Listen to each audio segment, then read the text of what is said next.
Superman and Lois Season 3, Episode 7. We're here, folks. We have passed the threshold now. We are nearing the end of this season. I think we got 6 episodes left? 7, maybe? We're nearing it now, and we're picking up steam. We're getting close to something. The reveal of Luthor is upon us. I feel like we're getting closer and closer to him showing up, because we kind of wrapped up the Bruno Mannheim storyline. I don't know what we have left to say about this guy, which I guess makes sense. This was a fitting conclusion to his arc. It did things I was expecting, and I don't hate any of it. I don't hate anything we saw. A strong episode that once again dealt into the themes of, like, Lois is a human being. She might die. This time, it was from the perspective of the kids, which it's about time, I guess. It feels like we haven't let them react to this. It's been reactionary from the parents, but the kids haven't been given the chance to have thoughts or feelings on the fact that their mother is sick. And this is kind of in two camps where you see Jordan's kind of like, well, we should let them tell us when the time is right for what they want to tell us, but John's not going to have that, which is really good. Now, Michael Bishop, who's the new actor playing John Kent, I think he's been doing fine so far.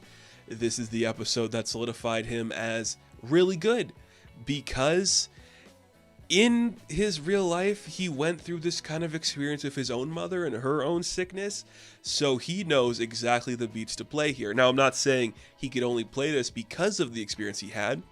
He just did it well, and you felt the authenticity where he's like, please don't lie to me, please be honest with me. If there's a chance that the Kryptonian technology we have at the Fortress can help, we have to let it try. And of course, my dad and my brother don't understand what I'm feeling because they have Kryptonian blood, and they're not human. They don't have this human connection like I do to our mother. So no, of course I feel differently. You're not gonna have this experience. And I really like the way that played out, because that was realistic. Like, a kid who has a super family is going to think those things, is going to feel those things, he's going to believe those words, and it worked well. Like, that was authentic and cool, and really made sense for John's character this season.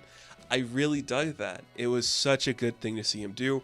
He dealt with it wholeheartedly and beautifully. It ends with a nice moment with him and his father, just like, look, you might be human, but you're also Kryptonian, the same as me, the same as your brother. That's just how it is, son. It's a nice moment. It's peaceful, it's quiet, it did exactly what it needed to. It worked well, and I really liked the scene where Lois is in bed and the kids just like climb on. Oh, I love that so much, when the kids just climb onto the bed to talk to their mother. Like, it's gonna be hard, but we're gonna get through this as best we can. We're just preparing for whatever could happen. It is so nice. I just love when these grown men act like 16-year-olds, because they can pull it off sometimes. And this is one of the instances where they pulled it off just fine. I really liked that stuff. We'll come back to the stuff with Lois and Clark in this episode, but let's venture down the well and talk about some other things I kind of predicted, like the budding relationship between John Henry Irons and Lana Lang. I knew this was coming. It was so obvious. Like, they were hanging out at a barbecue a couple episodes ago. If you are on screen with a character and you're having fun, you're going to get shipped eventually. This just happened. Look, I am team Kyle and Chrissy. You know that. Kyle's my boy. He was noticeably absent from this episode. Don't know why, but you see on two different fields the way that these people, John Henry and Lana, are reacting to the world at large. John's daughter, Nat, well, her boyfriend came to town and wanted to have lunch with old dad, and oh, not looking good. John kind of freaked out and yelled at the kid like, well, Metropolis, it's pretty far, you know, just kind of being like the weird guy. And when he runs into Lana at the grocery store, he's like, I'm trying to be a good dad, but this is the first time she's been with a guy, and I don't know what I'm supposed to do or say that makes it's going to feel right. On the other side of things, Lana is kind of realizing maybe her ex-husband moved on, because Chrissy shows up, and Sarah gets so defensive about, like, the disgusting parts of it, and she's like, you're like 10 years younger than my dad. I'm like, just 10? Just 10. You made it sound a lot worse the way Kyle was describing when she was in 3rd grade where he was. That's not too bad. That's normal. So let's do the math on that for a moment, will we, folks? Let's say Kyle is 40 years old. Chrissy's 30? I don't think she's like 35. I don't think that. I also don't think she's like 25. I'm going to say she's like 29 to 32. So Kyle is like 39 to 42. That makes sense, I guess. I mean, had those kids young, I suppose. I don't know. I don't know how any of these ages are working, but Sarah, they're grown-ups. 10 years is not that bad. There are worse things that could happen. But eventually, when Chrissy wants to go hang out with Kyle, they're going to go see a movie because it's family night, but Sophie's not there again, apparently. And Kyle has to work late, so Chrissy and Sarah decide they're going to go see the movie together because they're fun. And on the way there, Chrissy accidentally exposes Sarah to her like gummies because she goes to Coachella. Just showing you that this girl's cool. I do not understand for a second what's going on with Chrissy's character half the time. Like, they want her to be like in charge, but also like neurotic and like a young person. But she doesn't play off as that young. She's like, I don't know how to talk to kids. What am I, like 26? I don't know. It's so weird. It is so weird what they do with her. But Lana sees this and realizes, oh, she might be losing her daughter a bit. But she's not. She's not. She's going to be kissing a hot guy soon. Like, that's fun. You're getting your due, Lana. We appreciate it, babe. You're going to do it. You're going to kiss a cool guy. Happy for you. But actually, Lana and Sarah do connect with like, hey, sometimes spontaneity is really important and fun. What do you want to do right now, Mom? Let's shoot off some fireworks. So they do. They end the episode by shooting off some fireworks, a mother and daughter having a great time.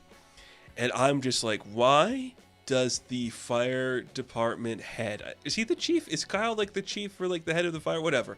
Why does he have fireworks? It seems like a fire hazard, dude. Like, do you want it so you can put it out yourself? I don't know. But this is a fun moment. Like, all of the parents are connecting with their kids in these beautiful ways.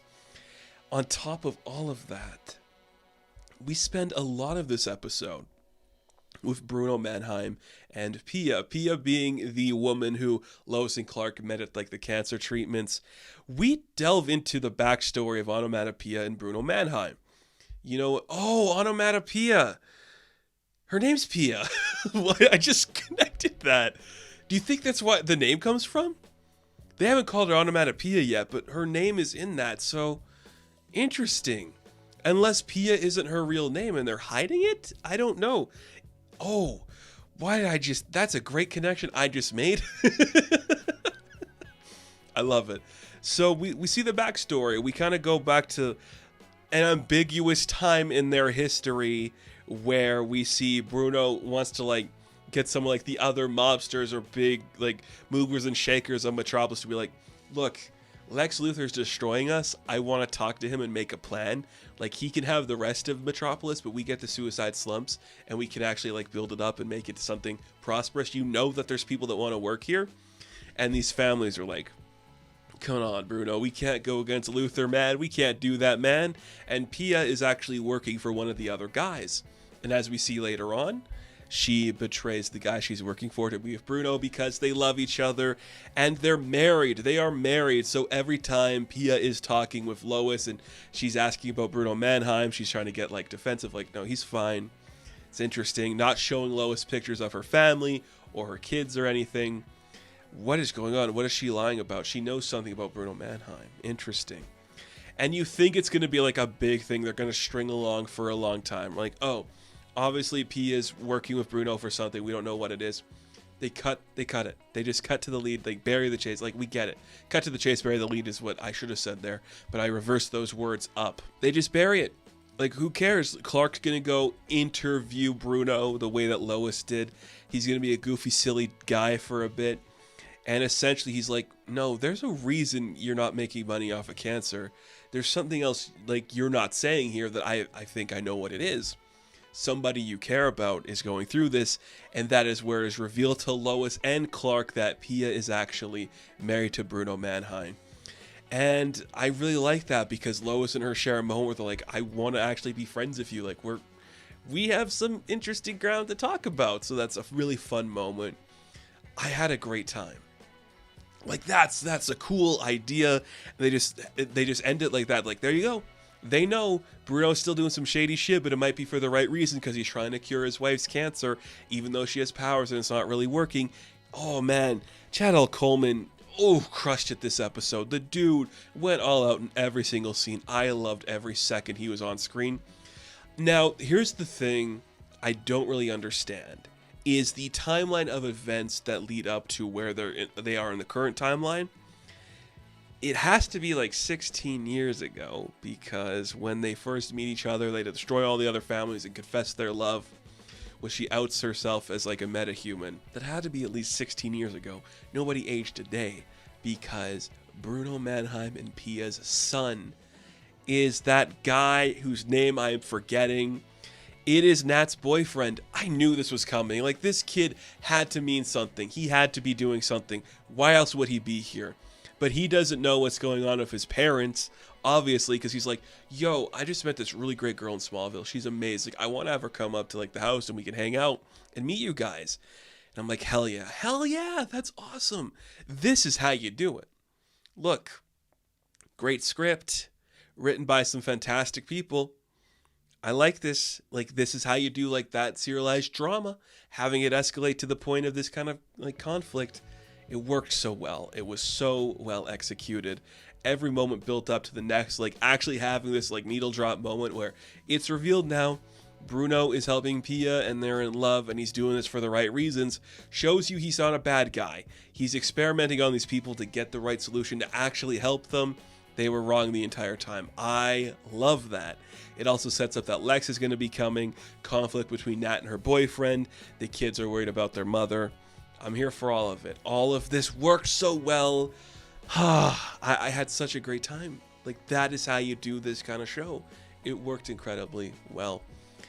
I'm here for it. They made Bruno Mannheim into a really interesting character. I'm kind of impressed. We're not getting as much like superhero action this season. You don't need to, because the conflict that Clark is fighting is one he can't beat with his fists.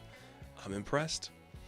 Because of that, we're going to end this review on a high note. Thank you all for watching this video. Be sure to like and subscribe to the channel. As always, you can check me out on Instagram, TikTok, and Twitter. And I will catch you in the next one. Have fun. Stay safe. Good luck.